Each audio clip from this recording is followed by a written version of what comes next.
印军上校前线被打死，凶手清一色亚洲面孔，究竟发生了什么？为何得知真相后，莫迪政府却低调处理？印度国内究竟面临着怎样的局面？11月13号清晨，印度东北曼尼普尔邦边境地区连续枪响打破宁静，2辆印度军用吉普车遭到一伙武装人员的机枪扫射。待到印度安全部队赶到现场，只发现这2辆车已经被数十颗子弹打穿，车内7人全部死亡，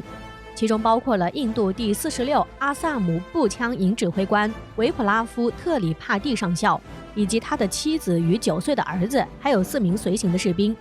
而从现场的照片来看，能很清楚地看到一黑一白2辆车遇袭，都是印度本土制造商马恒达生产的军用豪华吉普车。虽然是军用豪车，但显然没有防弹能力。另外，还有一处细节值得注意：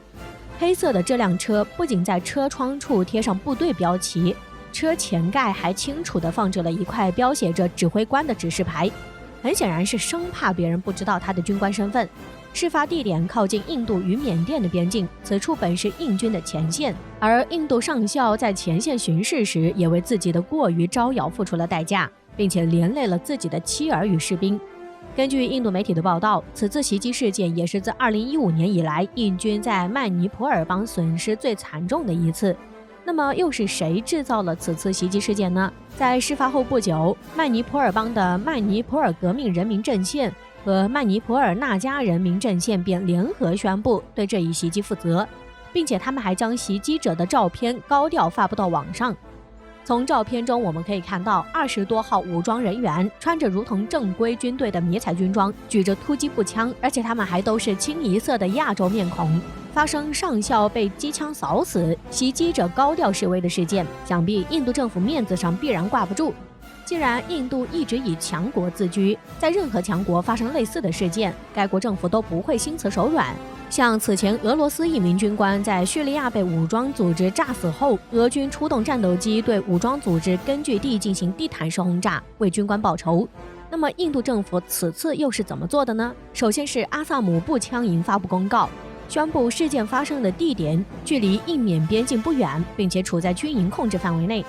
随后，印度陆军宣布正在密切关注缅甸边境，以防止参与曼尼普尔袭击的恐怖分子逃脱。然后，印度总理莫迪与总统科温德向遇难者家属表示哀悼。最后，印度国防部长辛格称这次袭击极其痛苦，并表示肇事者将很快被绳之以法。看起来，印度政府上下都在为此次袭击事件而忙碌，但好像又什么都没做。因为印度政府并没有宣布出动多少部队去惩治凶手，也没有寻求与造成袭击的武装组织有任何的沟通。如今距离袭击事件也过去几天了，这件事儿似乎就这么翻篇了。其实可以看出，莫迪政府是在低调处理此事儿，这就很有意思了。为何号称强大的印度军队不敢明着去剿灭印度东北邦的武装组织？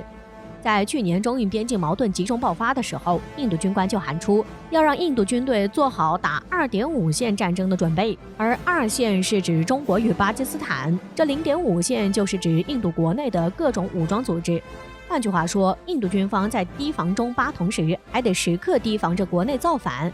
其实，对于印度的士兵与军官而言，比起面对中巴正规军，他们更不想面对国内的反政府武装。毕竟中巴是有原则的，而国内的反政府武装比印度军队还没有原则。